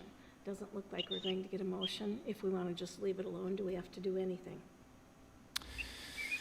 Well, we have a recommendation from the Planning Commission. My sense is probably to do a motion to, well, I'm deferring to the chair, who's nodding his head. With no motion, it would fail. It would just Yeah, my drop it sense. and would revert to what the map currently is. Yeah, my sense is to have a motion to officially make a decision, but I might defer to Administrator Houle on officially what might make some good sense here. Mr. Chair, members, what you have in front of you is a recommendation. It is not binding, and so if you adopt it, it becomes the land use map. If you don't adopt it, you have a land use map. And so if we don't want to do anything, we just don't do anything. the absence of action is no change. Okay. Right. And I'm not hearing a motion to approve. So with that, this issue dies. We revert back to the original land use map. Okay. So with that, we will move on to the, Mr. Chair, Commissioner Coring, I'm sorry. Mr. Chair, this is kind of off the subject, but I wrote a note here. When Mr. Bielke spoke, this is a question for Tim Houle. You know, I know that it's been our practice always to ask somebody's name and their address. Are we required to know what their address? Couldn't we just say, what city are you from? I just feel like the world is kind of crazy now, and you know, if somebody watches this and they hear somebody's address and they don't like what that person said, and I don't know. I mean, this is kind of way off, kind of craziness, but do we really need to require somebody's address? Couldn't we just require their city? Mr. Chair? Tim Administrator Houle? Commissioner Coring, there is no legal requirement that I'm aware of for folks required to state their name and address. I think historically it has been because you kind of wanted to know where in the county they were or whether they were even in the county. But I do think, Commissioner, you're making a legitimate point, and things have changed substantially in the time that I've been doing this work. I'm not so sure it's a great idea either to ask people to state their specific address. I think it is appropriate to still ask them the city or the township, We ask the townships something, so that we know. give you an idea. Yeah, I think that sounds good, because I just think that, you know, and then I think, I just wonder if some people get kind of scared because they have to really kind of put themselves out there and their address. And I don't know, it just struck me when Lauren said that, his address. I mean, so anyway, I would prefer we not do it anymore on the address, but. To your point, Commissioner Coring, in the future, we'll only ask for a township or a community within Crow Wing County where they reside. Thank you, Mr. Chairman. With that, we'll move to 8.5, which is the land use ordinance revisions for 2021. All right, Mr. Chair and members of the board, I've got some just opening statements on this process beginning in late 2020, early 2021. Again, similar to the proposed zoning change, we had a series of work sessions, county staff, planning commission, board of adjustment, and County Board to consider potential revisions to the land use ordinance. As a result of those discussions, a series of meetings, we've prepared for public comment 46 revisions to specific sections in the land use ordinance. And those are all summarized in the board packet, including the full strikeout additions, things like that, over 200, I think 225 pages. We summarized that in a table, put that out for public comment. That was from February 5th through March 5th. At the end of that public comment period, we received 5 comments, 3 from public agencies, Mississippi Headwaters Board, the Minnesota DNR, and MPCA, and we received 2 from individuals. Following those comments received, staff went back and took a look at those. A lot of robust comments from the Minnesota DNR, who again administers the Minnesota shoreline rules, and then the county, of course, adopts those shoreline rules and puts those in the land use ordinance. We recommended a total of 17 additional revisions be made, further revisions beyond what the public comment period had, or what we offered at the public comment. The reason we did this is to make sure we're fully complying with Minnesota shoreline rules and for consistency with the Mississippi Headwaters Board with the comprehensive plan. So concerning the comprehensive plan, Mississippi Headwaters Board, there's nothing that we're proposing that was illegal or not right with the plan, but more of a language meshing, making sure it's consistent with what's in the Mississippi Headwaters Board comprehensive plan. But there was quite a bit of comment from the Minnesota DNR to ensure that the changes we were looking at meshed well with Minnesota rules, to ensure that we weren't doing something that didn't square with minimum state rules. So we had to take a look at those comments and suggest 17 additional changes. So we had a public hearing on March 30th in front of the Planning Commission. We only had one person speak.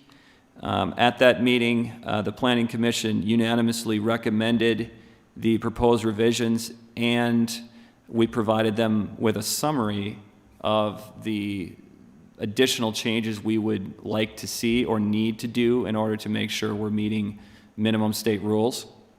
And they, at that time, had that summary in front of them. And so they unanimously recommended the revisions plus the staff recommended revisions. Since that time, we've incorporated those revisions into actual draft form. So those have actually been inserted into the 225 pages, fully into the board packet for everyone to see. If approved, the effective date of the ordinance would be 10 days after the publication of the ordinance revisions in the official newspaper. Happy to go into any detail the board would like to see. That's just a pretty basic overall summary of what we're looking at today. Questions for Jake? Hearing none, I would look for a motion to approve the proposed revisions to the land use ordinance as submitted. I would so move. Commissioner Brecken makes the motion to approve. I'll second. Second by Commissioner Hoag. Any discussion? Hearing none, Therese, if you would call the vote, please. Commissioner Franzine? Aye. Commissioner Coring? Aye. Commissioner Brecken? Aye. Commissioner Hogg? Aye. Commissioner Barrows? Chair votes aye. That motion passes. Thank you very much. Mr. Chair, if I could, just another statement I had. I do want to thank all of the commissioners and the public and everyone involved with this process. I know it was lengthy. The working sessions were long at times, and it was really important feedback. And so thank you so much for your leadership, Mr. Chair and members of the board, and any feedback that I've gotten, both personally and part of this process. It's been invaluable. And no doubt we'll improve the process moving forward. So just wanted to say thank you for everything. Again, thank you very much for everyone's involvement also from the board's perspective. It was an interesting process. A lot of things to go through, but we appreciated your efforts, Jake, to keep us all on track and track our changes and discussions as we went along. So thank you very much, and for your staff for the assistance that they gave. We'll move to 8.6, which is the One Watershed, One Plan programs for the Mississippi River Sartell and Mississippi River St. Cloud watersheds. And Jake, if you want to explain that just a little bit, I know I have a little background on that. Certainly, Mr. Chair, members of the board.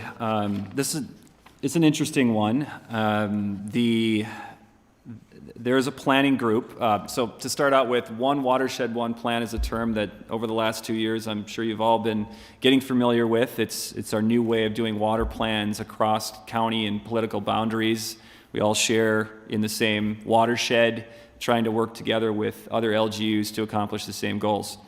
Here we have two separate watersheds, the Mississippi River St. Cloud watershed, and it's on page 751. I don't know, Teresa, if you have a chance to bring that up, it'll kind of illustrate the point that I'm trying to probably drive home. The Mississippi River St. Cloud watershed is on the south side. The Mississippi River Sartell watershed is on the north side. The Board of Water and Soil Resources, there it is. Crow Wing County here is shown on the south end, and less than 5% of the, make sure I got the wording right on that one. Crow Wing County itself contains less than 5% of the watershed, so it's just right here on the Sartell watershed. And even though these are two separate watersheds separated by this boundary here, the Board of Water and Soil Resources, which oversees the One Watershed program and other aspects of it, lumped this entire, we'll call it a blob unofficially, two watersheds into one planning unit. And so what that means is when somebody's ready to do a new One Watershed, One Plan, this would have been lumped into one big planning unit. And so officially what this resolution is asking for today is for administrative purposes only to split these two planning units up so that the St. Cloud watershed can plan their own watershed in that area and not have to worry about rolling this into it. And then this watershed, which includes a little bit of Crow Wing County, can have its own planning unit, and that allows for a little bit more localized planning, still two watersheds, but we have a resolution in front of you just to support that, and all of the other LGUs are planning, my understanding, to do the same. Crow Wing Soil and Water Conservation District has already supported such a maneuver. This is almost a formality, but it did need officially board support to do so. Happy to take any questions right now. I will say one other thing. This isn't asking for the board's support for the watershed plan, Right. just to support the administrative differences. Right. So, Just want to be clear on that, that Yeah. it's not about the plan itself, it's just the division. right. So if there's no questions, I would look for a motion to approve the resolution, planning boundary establishment for One Watershed, One Plan programs for the Mississippi River, Sartell, and Mississippi River St. Cloud watersheds. Mr. Chair, maybe one quick question, Jake. If we haven't committed to this plan yet, why would we want to have any input to the division of this watershed? I'm not quite clear on Well, the reasoning for that. it's because the planning Mr. Chair and Commissioner Hoag, the planning process is starting to begin with these groups that are planning the St. Cloud watershed, which is to the south. And in order for them to start that planning process, they need to make a decision on what the plan includes. Sartell and all of Crow Wing County, not all, but all of those other counties, and when they start their grants and other things, or if they're just looking at that blue blob. And so they need to get ahead of this right now to decide the extent of their plan includes just that blue area. So this is the guidance they received from Bowser as well. This is probably a good step to do right now. Okay. It just seems kind of odd that, Yeah. but Well, to me, if I understand it right, it helps Bowser separate the two Administratively, yes. administratively, and that's all we're getting at here. Yeah. is Mr. trying- Chair, we kind of did the same thing with the Rum River watershed, correct? Well, this is a little bit different. Rum River has just one giant, again, blob. Yep. And this one has, it's two separate watersheds, but one administrative planning area. And so just making sure that it doesn't include too much of an area. So it's really just dividing it out Correct. so everybody knows where the lines truly exist. Yep. So do I have a motion to approve? Also move. Commissioner Brecken makes the motion to approve, Second. second by Commissioner Hoag. Any other discussion? Therese, if you'd call the roll call, please. Commissioner Coring, Aye. Commissioner Brecken, Aye. Commissioner Hoag, Aye. Commissioner Franzine, Aye. Commissioner Barrows. Chair votes aye. That motion passes. We'll move to 8.7, which is a landfill nonprofit rebate policy. Yes, good morning, Mr. Chair, members of the board. In 2019, the County Board of Commissioners passed a one-year trial of a landfill nonprofit rebate policy. And so that was 2019. And during that time, we approved one rebate for a total of $1,000 to Salem West. And so that was just a trial period for that policy, and this was to be brought before the board for further consideration if we want to continue the program. And so that's what we have for you here today is to, the recommendation is to, enact this policy on a longer term basis, more of a formal policy, remove that trial period and leave that in place. And what it allows is for nonprofits. There's a couple other criteria in there. If they're a nonprofit organization, if they have an operational location in Crow Wing County that provides goods for free or at reduced prices, and if their primary mission is to serve low-income individuals, they can apply for up to $1,000 rebate to dispose of items at the landfill. And so that's what we have here today. Okay, thank you. Any questions of Ryan? Yeah, Mr. Chair. Ryan, did that last part, did you say, is that added to the old policy, or was that just the existing policy? Mr. Chair, Commissioner Hoag, that criteria, Yeah. same criteria. We haven't changed any of the approval criteria. Yep. Okay, well, let me throw this out to the board as well.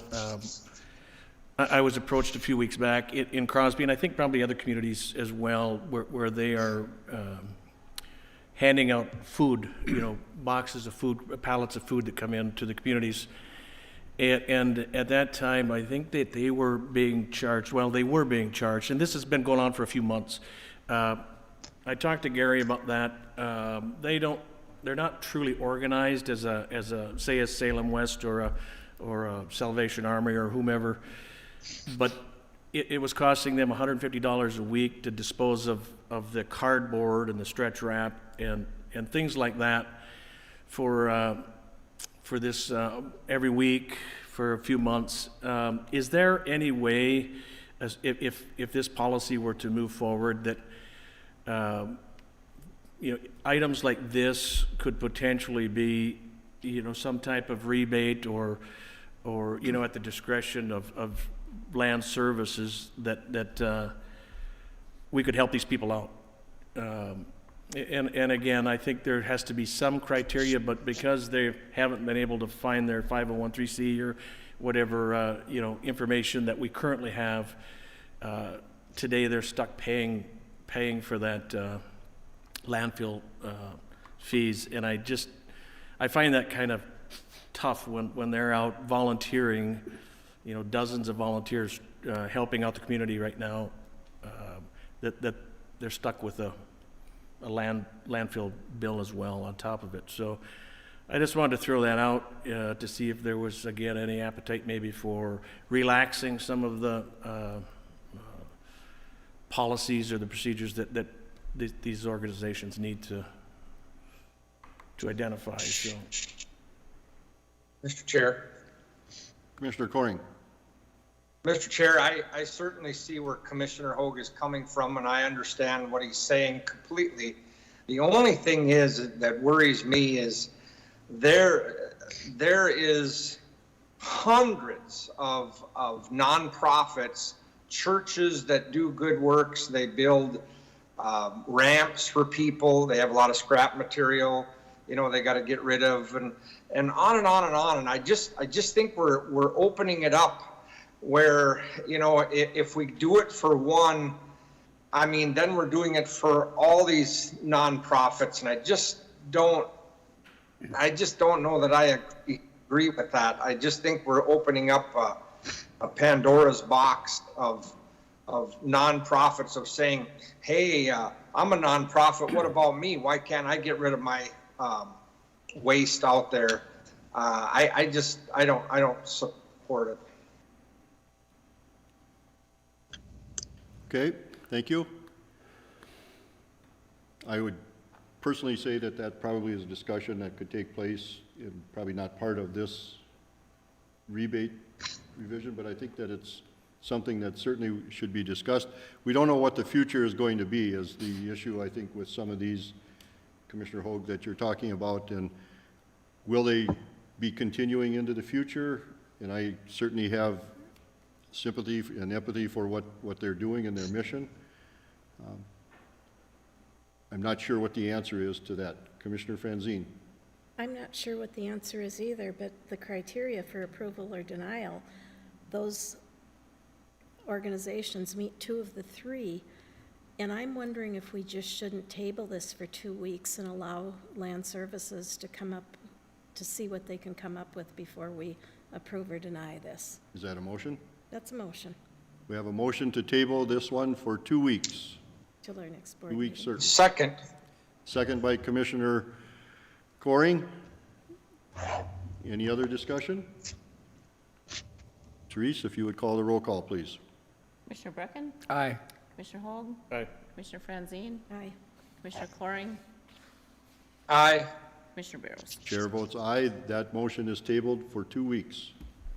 And in that time, I would like Land Services to look into this to see if there's a possibility that we could, how we could do this, or if we can't, we can't.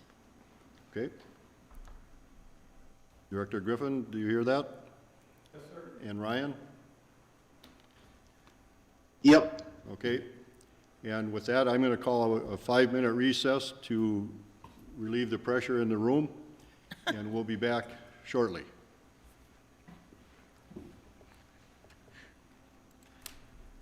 Okay. Thank you, everyone, for that. We're back in session. Next item is number 9, which is our Mississippi 9.1 Mississippi Headwaters Board and the Trust for Public Land, Indian Jack Lake WMA edition. Director Taro, are you leading, or? Yes. All right. Thank you, Mr. Chair and members of the board. We're here today to present to you a 35-acre addition to the Indian Jack Lake. The purpose of this program is to protect critical habitat and create habitat complexes on the Mississippi River headwaters, lakes and reservoirs, and contributing tributaries. One of the things that we worked on, we brought this before the board right before Christmas, and the board voted through consensus to allow the process to continue. So we are here today in April now. We've done the appraisals and some of that, the particular work to help you make a decision, and we're here today to seek formal approval. So with that, I will hand this over to Will from Trust for Public Land. Good morning, Mr. Chair and members of the board. And Tim, thank you for that introduction. Sure. So the information about this particular 35-acre property potential addition to the Indian Jack Lake Wildlife Management Area is captured in the document included in your management or in your packet. But I'll just highlight again its location, which is roughly 5 miles north of Crosby on County Road 11, just east of the Highway 6 intersection. Again, it'll make accessible over about a quarter-mile of river bluff frontage, excellent connectivity to Indian Jack Lake WMA, good diversity of tree species, and potential for hunter walking trail, and other features that are designed for outdoorsmen and women with limited mobility. From a revenue perspective for the county, I know this is an important part of consideration as you take a look at this. The tax revenue currently is $422. After an initial PILT, if this property were acquired and conveyed to the DNR and became state land, after the initial PILT payment of $1,012, the PILT for the following 6 years would be $858 annually through 2028, I believe, when that PILT rate will be examined and will fall in line with the property at that point's estimated market value as established by the county. So we have spoken about this project with you in the past, and so I'm happy to take any questions that you may have as you consider extending your support for this project. Questions from the commissioners? One quick question. This 35 acres is currently owned by one individual, is that correct? It's a husband and wife. Yes, okay. That's correct. And the process is that they come to you to set this up in this management trust, is that correct? Right. So they came to us and were excited about the conservation of the property that abuts theirs, which is now the Indian Jack Lake Wildlife Management Area. And the couple want to seek a permanent conservation outcome for their property, and they felt that that what we could offer them was a good fit with their goals for their property. Okay, thank you. And then I know there was a little discussion last time. You had mentioned the $858 a year, the PILT payment through 2028, and then the reassessment of this. That payment will continue on based on the market value of that 35 acres. Is that correct? That's correct. Yes. Okay. All right. Thank you. That's all I got. Other questions? I have one just question to clarify for myself. When this comes forward to us, is this a courtesy thing, Will, that is brought to us as a county board? Could this go forward without our approval? Mr. Chair, we have committed, this conservation partnership has committed to undertaking this process with the county. When we initially start working on a project to present the concept early to the county board at a committee of the whole or similar meeting, and then when we have, assuming we got consensus to move forward at that meeting, at a later date when we have performed the due diligence on the property necessary to acquire it, we've then set ourselves out to obtain your official support or seek your official support before we purchase the property. And that would, and through this partnership, that would be for a project that, for instance, would either go to the state to be managed by the DNR, or if we were seeking to partner with the county on a piece of property that would be a potential addition to the county forest. Okay, thank you. I don't know that answered the question, Mr. Chair, did it? I mean, are they there as courtesy? Does the county board have to approve doesn't go forward, or if we deny it, can it continue to go forward?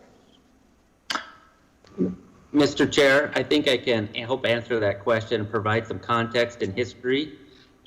When this program was sought at, the Mississippi Headwaters Board got together with the Department of Natural Resources, and the county commissioners decided that in the process that we should seek county consensus at the beginning and county final decision at the end. It is not legally required, but this was by your fellow county commissioners on the Mississippi Headwaters Board because they wanted to be notified early of what is going on and allow counties to be a decision maker in the process.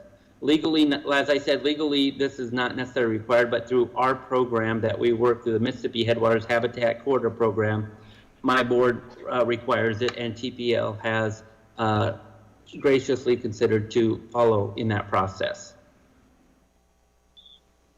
So Commissioner Coring, I think what they're saying is they want a good relationship with the county boards. They prefer not to get into one where we don't, where it's an antagonistic relationship. So they're not required to. I think that does answer it, but we appreciate their considering us as an important player in the whole picture. So,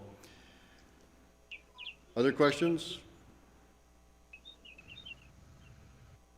I would look for a motion to approve the acquisition of the McNelly property located in Section 34, Township 136, Range 26 in Crow Wing County by the Trust for Public Land as part of the Mississippi Headwaters Habitat Corridor Project, and further said property is to be donated to the Minnesota DNR as an addition to the Indian Jack Lake Wildlife Management Area. I'll make the motion. Commissioner Hoag makes the motion to approve. I'll second. Second by Commissioner Brecken. Any further discussion? Therese, if you would call the roll call, please. Commissioner Hoag? Aye. Commissioner Franzine? Aye. Commissioner Coring? No. Commissioner Brecken? Aye.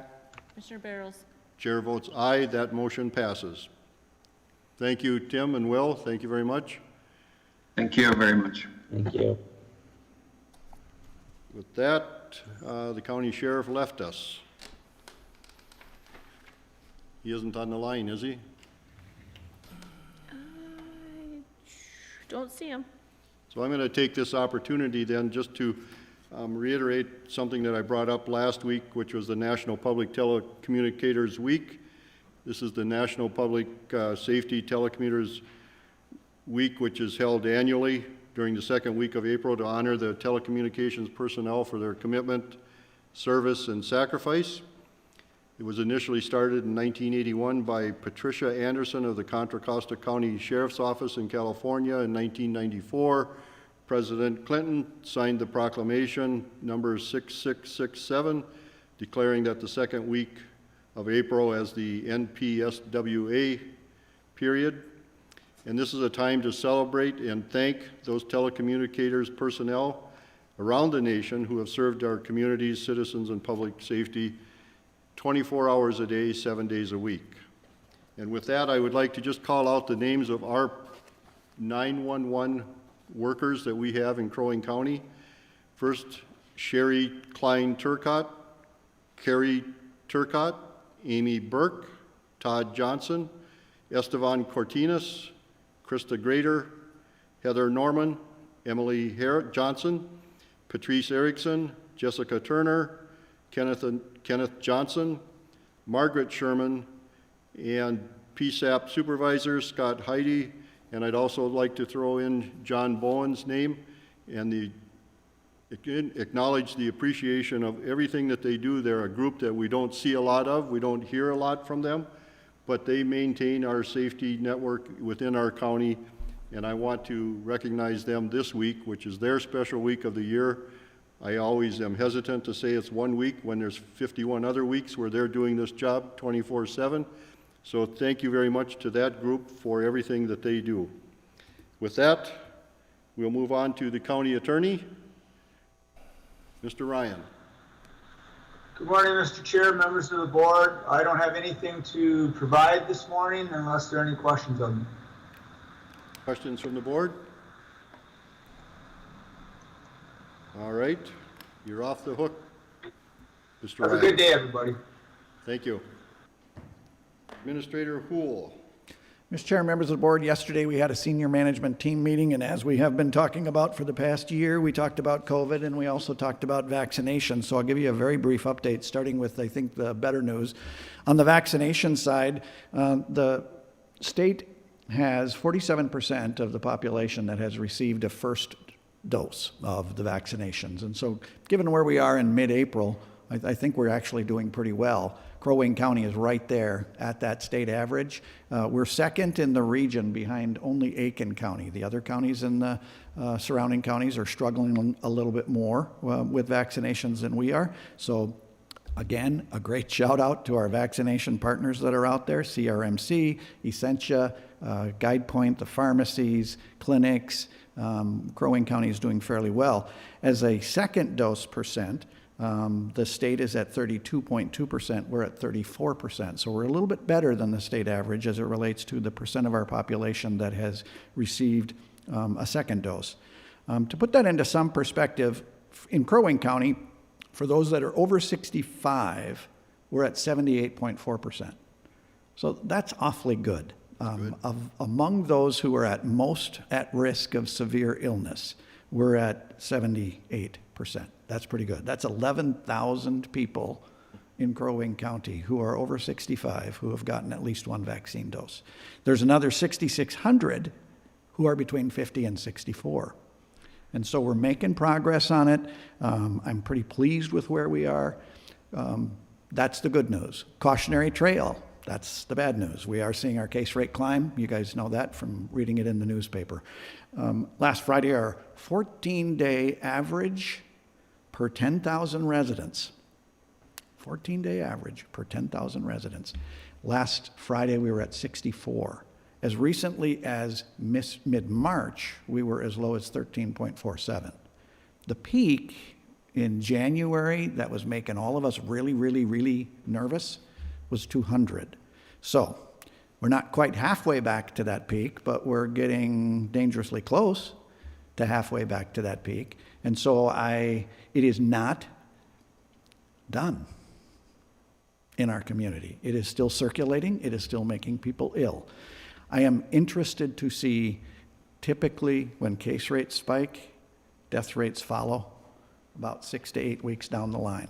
My hope is that there will have been enough vaccinations in that elderly population to not see that this time. That would be a significant positive milestone for us. We have seen the death rate plateau, and knock on wood, let's hope it stays there. So I just want to encourage anybody who's listening today, get the vaccine. These are highly effective vaccines, and they are the path to our community returning to normal. In that context, during the SMT conversation, we did talk about when do we think we should be unlocking the remaining buildings that are locked. We have been open for service all the way through COVID, but we have tried to prevent crowds from forming. As vaccinations get more and more prevalent, part of the concern for me has always been about the safety of our employees. So I can tell you that on April 6th, we had offered the third clinic, open clinic, for any county employee. They were in the eligibility criteria. So we've now offered it 3 times to county employees. And we have slots remaining in those clinics. And so I'm pretty content in telling you we have gone as far as in our employee population as they want to go. And so I think it is appropriate for you to have a conversation about when when we unlock the remaining doors. In my mind, it was take April 6th, go 6 weeks into the future because it's a 2-dose series, 2 weeks after the second dose. That is May 17th. And so if you're looking for a recommendation from us, that is what we would suggest, May 17th as the date. This isn't on your agenda, so I'll put it on your agenda for the next board meeting. That's 2 weeks away, which is pretty close to May 1st, which is what you had previously talked about. So I'll leave that up to you guys if you want to take that up today, or I will otherwise put it on your agenda for the next meeting. And we also talked about Q1 performance check-ins. It's time. It's hard to believe already, but we're through the first quarter of 2021. So we always have quarterly performance review meetings, and so those will be beginning now as we close out the first quarter. And then finally, we talked about critical incidents that happen. Law enforcement has come a long way in the last decade in terms of recognizing the impact that trauma has on law enforcement. They have some of the highest divorce rates, they have some of the highest chemical abuse rates, and it is because of the trauma that they experience doing work on our behalf. They've come a long ways in the last 10 years in recognizing that that trauma has an impact on people long term and that we need to do something about it, and they have been. We are now working at, law enforcement isn't the only employees that we have who experience trauma. We send folks into child protection homes. We do assessment of property for property taxation purposes. We do a lot of things that aren't necessarily that particular popular, and that can and does lead to traumatic experiences for our employees. So we're trying to think about that a little bit more holistically, and we'll be working on that over the course of the next couple months. Happy to answer questions about that or anything else related to county government. Any questions for the administrator? And I'm going to pull it back, and I would like to have the discussion about opening our buildings. I know we had mentioned May 1st. I personally think that the May 17th recommendation by the SMT group is a good date. I think as we see these cases rising, I think that we have to be concerned about that, but I also think that we have to be concerned about getting our front doors open again. So with that, I would like to hear a little discussion concerning that.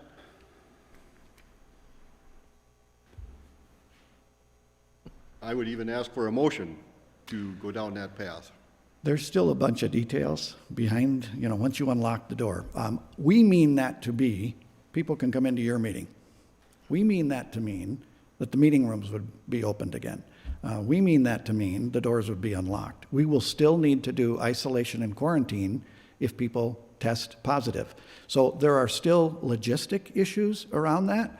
And we will work those out when you tell us what the date is. But just to recognize, it's not just unlock the door. There's a bunch of stuff behind that. Right. Thank you for that clarification. Well, I think, Mr. Chair, on my part, I can go along with the senior management's recommendation. I don't know that maybe that we should wait the 2 weeks and have it at our next board meeting so that if we see things change, we're not committed at any point at this point. So let me ask Administrator Houle a question to follow up to what you just said. If we wait until 2 weeks and then we decide that May 1st is the day, is the planning in place for all these other issues that when we unlock the door, are they capable of getting it done that soon? We would prefer more time, but we will, of course, meet your wishes. So I have a concern that we're butting up against the date, and they'll rush to get whatever done that we tell them to get done. But if we give them that time, I think we would have a better planning opportunity for them. True. So If you're looking for a motion, I guess I would go ahead and make that motion that we go with the senior management team's recommendation of May 17th, I believe, was it? Correct. Yeah. And to Bill's point, if we do see a continued spike where there's a concern, we could pull back on that as we have in the past, so. So we'll make that part of the motion then. Right. I think we need to keep that as an option, given what's taken place the last couple of weeks anyway, so. So the motion, as I'm understanding it, and you can correct me if I'm wrong, Commissioner, is that we would open up on May 17th. The SMT should start their planning process for whatever they need to do. And should we see an unusual spike in cases, that we would reconsider that date at some time between now and May 17th. That's correct. Do I have a second? I'll second. Second by Commissioner Brecken. Any other discussion? Hearing none. Therese, if you would call the roll call, please. Commissioner Franzine? Aye. Commissioner Coring? Aye. Commissioner Brecken? Aye. Commissioner Hall? Aye. Commissioner Barros? Chair votes aye. That motion passes. Item number 13 is our proclamation for the National County Government Month of April 2021. And with that, I'd like to read the proclamation dated April 13th, 2021.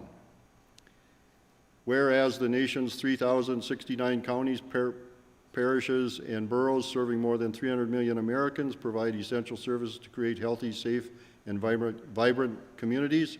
And whereas counties provide public health services, administer justice, keep communities safe, foster economic opportunities, and much more. And whereas Crow Wing County and all counties take pride in our responsibility to protect and enhance the health, well-being, and safety of our residents in efficient and cost-effective ways. And whereas under the leadership of National Association of Counties President Gary Moore, NACO is demonstrating how counties matter, especially in supporting residents and businesses during the coronavirus pandemic. And whereas each year since 1991, the National Association of Counties has encouraged counties across the country to elevate awareness of county responsibilities, programs, and services. And now therefore be it resolved, the Board of Commissioners of Crow Wing County, Minnesota hereby proclaim April 2021 as National County Government Month and encourage all county officials, employees, schools, and residents to participate in county government celebration activities. And with that, I would look for a motion to approve the proclamation for National County Government for the month of April 2021. So moved. Commissioner Hoag makes the motion to approve. I'll second. Commissioner Brecken seconds that motion. Any discussion? I will only say before we take the vote that I'm very proud of Crow Wing County and what we do in this county, and going through what we went through in 2020. I hope it isn't as severe in 2021, but we still are seeing some of the pandemic, and I am very proud of our county and our staff and what they do to provide the services for the residents of our county. And with that, Therese, if you would call the roll call, please. Commissioner Coring? Aye. Commissioner Brecken? Aye. Commissioner Hall? Aye. Commissioner Franzine? Aye. Commissioner Barros? Chair votes aye. That motion passes. Any additional business? A lot of tired looks here. With that, I will look for the adjournment motion. So moved. Commissioner Franzine makes the motion to adjourn. Second. Second by Commissioner Hoag. Therese, one last roll call, please. Commissioner Brecken? Aye. Commissioner Hogg? Aye. Commissioner Franzine? Aye. Commissioner Coring? Aye. Commissioner Barros? Chair votes aye. Thank you, everyone. Wear a mask, wash your hands. Help us protect one another. Thank you.